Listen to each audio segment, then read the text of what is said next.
শিল্প গড়তে দরকার পরিবেশ।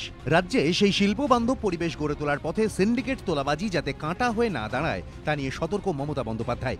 শুক্রবার কালীঘাটে তৃণমূলের নীতি নির্ধারণ কমিটির বৈঠকে তাঁর হুঁশিয়ারি। রাজ্যের নানা উন্নয়নমূলক প্রকল্প হচ্ছে, সেসবে বাধা দেওয়া চলবে না। অনৈতিকভাবে টাকা পয়সা তোলা বা অন্য কোনো অন্যায় দাবি দেওয়া করা হলে বরদাস্ত করা হবে না। এর আগেও সিন্ডিকেট দৌরাত্ম্য রুখতে একাধিকবার কড়া বার্তা দিয়েছেন মমতা বন্দ্যোপাধ্যায়। কোনো জলাশয় কেউ ভরাট করলে সে যেই হোক পুলিশকে ফার্মলি ডিল করতে হবে। তৃণমূল কংগ্রেসের নাম দিয়ে কেউ নিজের ব্যবসা বাড়িয়েছে, এটা আমরা অ্যালাউ করবো না।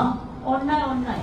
তোলাবাজির অভিযোগে গ্রেফতার করা হয়েছে বিধাননগরের তৃণমূল কাউন্সিলর অনিন্দ্য চট্টোপাধ্যায়কে, কিন্তু তারপরেও সিন্ডিকেট তার স্ট্র্যাটেজি বদলে রমরমিয়ে চলছে। যেটা হচ্ছিল বাইক নিয়ে গিয়ে দাঁড় করিয়ে দিচ্ছিল, সেটা হচ্ছে না।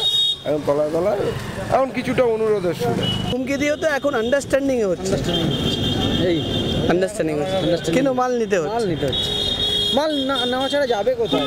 পর্যবেক্ষকদের একাংশের মতে দ্বিতীয় ইনিংসে মমতা সরকার কর্মসংস্থানকে অগ্রাধিকার দিচ্ছে। কর্মসংস্থানের জন্য চাই শিল্প, কিন্তু তোলাবাজির রমরমা থাকলে তা বিনিয়োগকারীদের কাছে নেতিবাচক বার্তা দেবে। তা যাতে না হয় সেই লক্ষ্যেই এদিন হুঁশিয়ারির সুর মমতার গলায়। আশাবুল হোসেন, এবিপি আনন্দ, কলকাতা।